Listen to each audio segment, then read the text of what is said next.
اور ایک تاثیر اس میں بڑی زبردست ہے کہ آپ مومنانہ فراست چاہتے ہیں آپ کو حاصل ہو جائے، اور یہ مومنانہ فراست وہ ہے کہ حدیث میں آتا ہے کہ نبی کریم صلی اللہ علیہ وسلم نے فرمایا اتقوا فراست المومنی فإنہ ینظر بنور اللہ، کہ مومن کی فراست سے ڈرو، جس کو آج کی زبان میں چھٹی حس بھی کہتے ہیں۔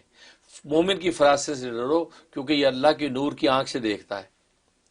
تو اس لیے مومن جو ہے نا، اللہ اس کو ایک خاص فراست دیتے ہیں کہ جو عام لوگوں کو حاصل نہیں ہوتی، وہ اگر آپ حاصل کرنا چاہتے ہیں تو اس کا ورد کریں۔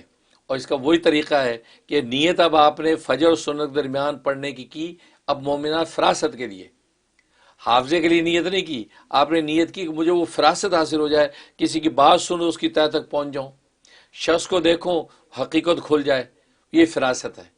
وہ شخص بات کر رہا ہے، بظاہر وہ سچ بول رہا ہوگا، لیکن آپ کی فراست پہنچ جائے گی کہ نہیں بیچارہ بات بنا رہا ہے، مطلب یہ شان پیدا ہو جائے گی۔ وہ بھی تاثیر یہی ہے کہ فجر کی سنت پڑھنے کے بعد آپ اول آخر سورہ فاتحہ کے ساتھ یہ آپ 27 دفعہ پڑھیں، سینے پہ دم کریں، اس کے بعد آپ فرض ادا کر لیں۔ انشاءاللہ اللہ کی رحمت سے آپ کو وہ مومنانہ فراست ایسی مل جائے گی کہ جناب حقائق آپ پر کھلیں گے۔ یہ اس کے اندر تاثیرات ہیں۔ تو یہ اسم قیومی ہے، اور یہ اس کو یوں پڑھا جائے گا یا قیوم فلا یفوت فلا یفوت فلا یفوت شیء من علمہ ولا یعود حفظہ یا قیوم فلا یفوت شیء من علمہ ولا یعود حفظہ یا قیوم۔ تو یہ غالباً اسکرین پہ بھی آ رہا ہوگا۔ تو گویا کہ یہ جو نام ہے یہ حضرت عیسیٰ علیہ السلام کی طرف منسوب ہے۔